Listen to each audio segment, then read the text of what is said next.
It's an essential part of caring for people in their elderhood, is to maintain their dignity and sense of self-respect and independence. Most of us would only see an empty lot here in North Baltimore, but those with a bold new vision in elder care see a remarkable transformation that will soon begin. I really feel that the greenhouse is a place where people can grow instead of an institution where they feel like it's their last stop. The greenhouse concept is a cutting-edge alternative to traditional nursing homes. Here you find residents, not patients.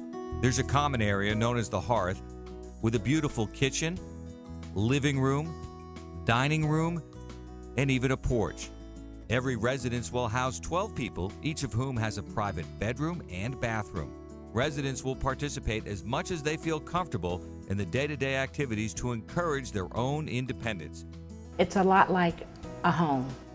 There's a lot of caring, nurturing, loving, cooking, great smells. It's much like their homes. The architecture, the staffing, the living environment are all completely different than a traditional nursing home. This is home.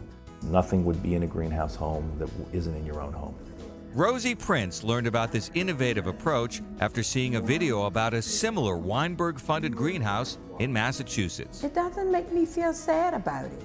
You know, some people are sad and thinking about going to a long-term facility, but just to think about this new concept, I don't feel bad, I don't feel sad.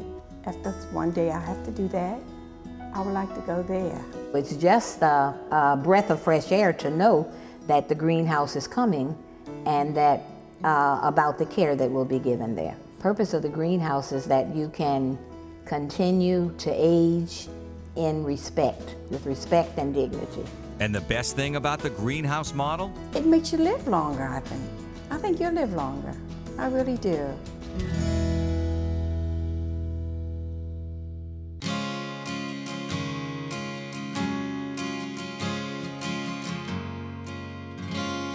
If someone can't find a job, then that's not just one person that's hurting. That's an entire community that should be working to make sure that that person finds a job. Is Chicago a city or a state? Casa de Maryland is the largest Latino and immigrant advocacy organization in the state of Maryland. A city or a state? City. It's a city. Among Casa's offerings is a special training facility funded by the Weinberg Foundation.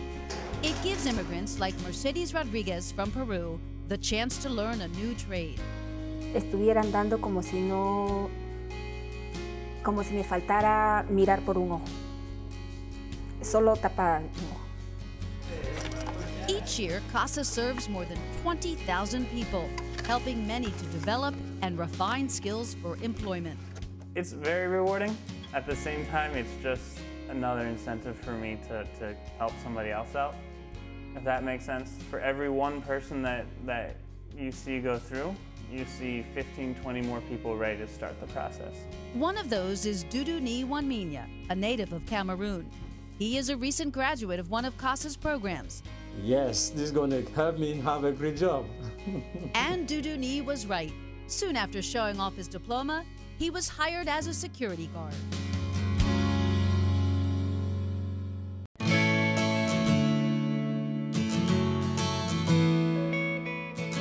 We take them through a process, we challenge them, we give them a lot of support, we challenge them even more.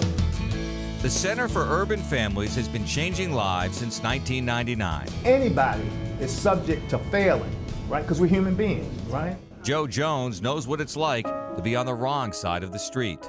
Yeah, I'm a recovering knucklehead, yeah, if you want to say that, yeah, absolutely.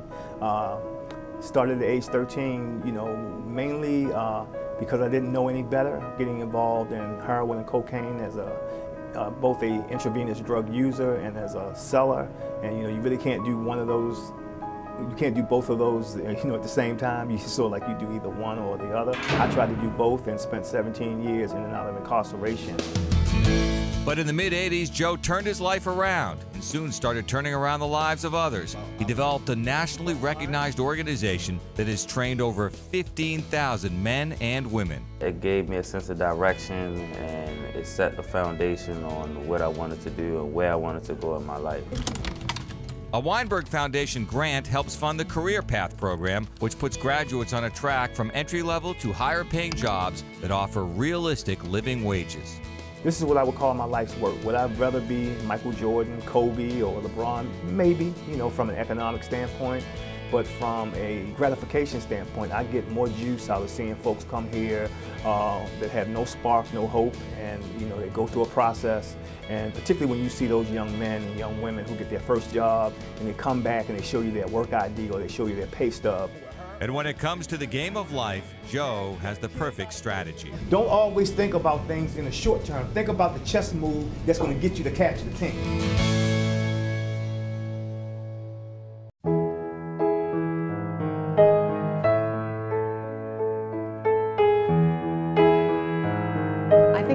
Happy. I think it makes them feel important, that society sees their worth too, and I think that's very important for these people.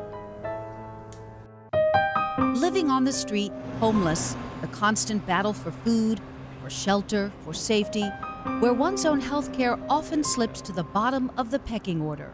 People experiencing homelessness are 3 to 4 times more likely than their housed counterparts to die prematurely. The average age of death of someone experiencing homelessness is 47 years old. So what I'm going to do now is I'm going to listen to your heart and your lungs. Meet 63-year-old Robert Myles, a victim of the economy. When I got laid off and my insurance expired, that left me in a big bind. Fortunately, he had someplace to turn to. That's where health care for the homeless came in. Really? Robert came in to get treated for a rash, only to discover that he had cancer. Thanks to people like Marti Alvaran, he is receiving the care necessary to save his life. People who do take the treatment have a life expectancy of about 10 years. So 10 years from now, I'll be 73. If I can make it that long, I'll be happy. It definitely has kept a lot of them from death. There's no question about that. It's extended their lives and I think made their lives a lot richer. Healthcare for the homeless is in its 25th year, but first in the new Weinberg building, a huge boost to the organization's mission. You can see it in their faces, you can see their shoulders actually relax when they walk through the door. This is a place that you or I would be proud to go to get our own medical care. Hey Tony, how you been? We work for an organization that fundamentally is about putting ourselves out of business.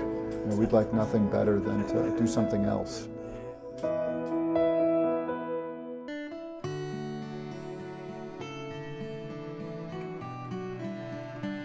The Weinberg Foundation is our largest donor. Simply put, they write the book on what it means to be a philanthropy and a responsible foundation. The reach of the Weinberg Foundation extends around the globe, including the former Soviet Union. Here, disadvantaged Jews are aided by the Foundation's support of the American Jewish Joint Distribution Committee, our largest grantee. The Weinberg Foundation has been a major supporter of JDC since Harry Weinberg was alive. Its mission is a 3R mission: the rescue of Jews in distress, relief to Jews in need, and the renewal and rebuilding of Jewish communities. And it works in Israel in partnership with the Israeli government for programs to support Israel's most vulnerable citizens. Much closer to home, but also under the umbrella of general community support, the Weinberg Foundation contributes to the Baltimore Community Foundation, which last year alone distributed $22 million to hundreds of nonprofit organizations. Our client is the future of Baltimore. Whereas lots of wonderful people are making important investments in Baltimore, we're the ones that are able to recognize where significant investments in schools, in neighborhoods, in human service delivery, in promoting Baltimore can be best realized. Each year, the Weinberg Foundation makes a grant to the annual campaign of the Associated, Jewish Community Federation of Baltimore. The Associated raises funds for all its agencies, many of which focus on financially disadvantaged citizens, both Jewish and non-Jewish, extending a caring hand to the area's most vulnerable citizens. The Associated provides services from cradle to grave. If there's an issue with vulnerable populations, we address it. If there's an issue with the elderly, we address it. Of keeping people safe and engaged in a vibrant community, that's what we do.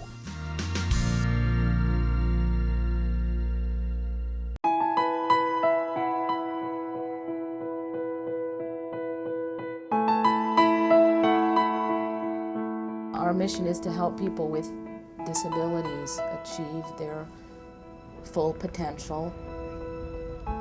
It is a place like no other. Housed in the Weinberg Building, the International Center for Spinal Cord Injury is changing lives. Good job.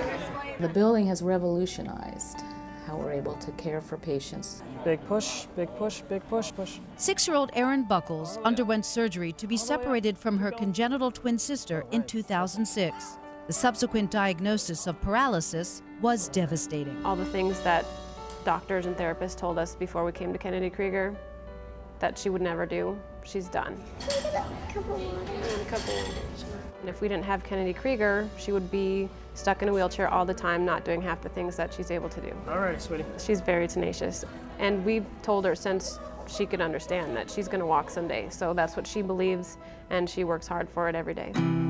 One of the benefits of the new facility is a state-of-the-art aquatic center. Michelle Morales brings her 5-year-old son, Josh, from Florida. That's probably the longest he stood. Did good. Nice job. Do you want to give us your hand? Yeah. You want to clap for yourself? Yeah. Josh reaches milestones here that others said would not be possible. Where's the tickle spot? My neck. Let me see. It's amazing. They give us hope, which is the most important thing for us to, go back home and feel that there is hope for him. Hope is really important here and is really central in terms of our therapy and the medical care that we provide. We never tell a patient that it's not possible. It's unbelievable. I mean, I feel like we're seeing miracles happen here every day. Here we go. Wesley, I saw you raise your hand. You can go first. They are the words no parent wants to hear. My son Ian was diagnosed with autism when he was about 3.5. This one? That one? It was devastating. I mean, being able to learn to talk, it's for us because we grew up with brains that were engineered to be able to learn to talk easily. This seems like no big deal, but for a child with autism to learn to talk is like for us climbing Mount Everest. At Kennedy Krieger's Center for Autism, the Achievements Program is breaking new ground, educating young autistic children right alongside typically developing peers. Through having this integrated program that the Weinberg Foundation is funding, we're able to provide that diet, if you will, that sort of social input that kids with autism need so badly. Put it in. Good job! There is no cure that's known, and bringing him to Achievements and watching him really start to interact with other people did give me the hope that he is going to be able to function normally in society.